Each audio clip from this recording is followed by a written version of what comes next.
আপনারা হাতে দেওয়ার জন্য অবশ্যই আমি সাজেস্ট করব যে অর্গানিক মেহেদি কিনে নেবেন। অনলাইনে বিভিন্ন পেজগুলোতে অর্গানিক মেহেদি পাওয়া যায়।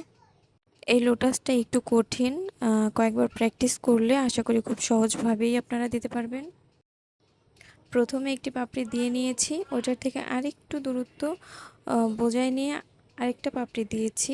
এইভাবে আমি 3-4টা পাপড়ি দিয়েছি, আপনারা দেখলেই বুঝতে পারবেন কিভাবে দিয়েছি।